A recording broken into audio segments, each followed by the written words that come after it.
नमस्कार, सखी संजीवनी या YouTube channel मध्ये आपले मनापासून स्वागत आहे। आज आपण पाहणार आहोत घरगुती पद्धतीने शेवग्याची शेंग कशी रुचकर खमंग अशी बनवायची।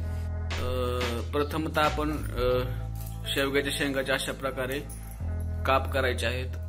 हे पहा, आपण पाहू शकता अशा प्रकारचे शेंगा कापून घ्यायचे आहेत आणि एका ताटामध्ये ठेवून द्यायचे।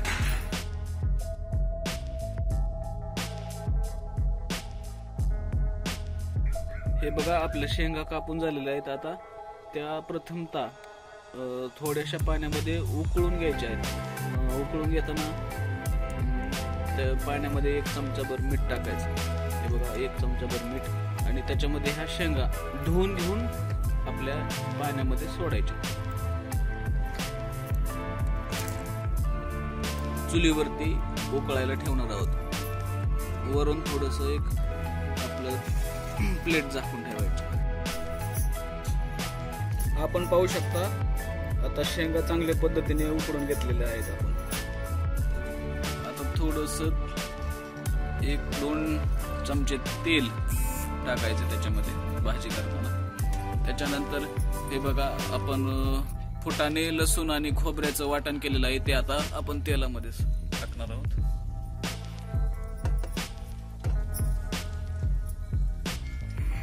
1 चमचा हळद, त्याच्यानंतर काळा मसाला 1-1.5 चमचा, 2 चमचे शेंगदाण्याचं कूट आणि मस्तपैकी ते परतवून घ्यायचं आहे तेलामध्ये। जरा वेळ परतवून घेतल्यानंतर जो फुटाण्याचं आपण वाटण केलेलं आहे, लसूण व फुटाणा ते एकत्र करून असं मस्तपैकी एकत्र करून तेलामध्ये परतवून घ्यायचं आहे।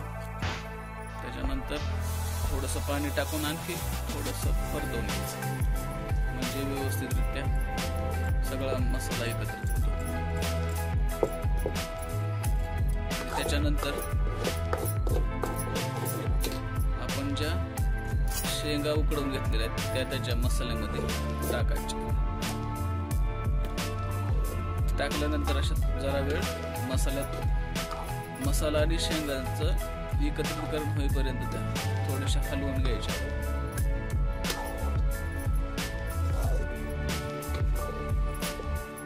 हलवून झाल्यानंतर पाणी टाकायचं। हे बघा, आपले काळ्या मसाल्यातील गावठी पद्धतीची, गावरान पद्धतीची खरमरीत अशी शेवग्याची शेंग तयार झालेली आहे। अद्यापर्यंत आमचा चॅनल तुम्ही सबस्क्राईब केला नसेल तर तो सबस्क्राईब करायला मात्र विसरू नका। धन्यवाद।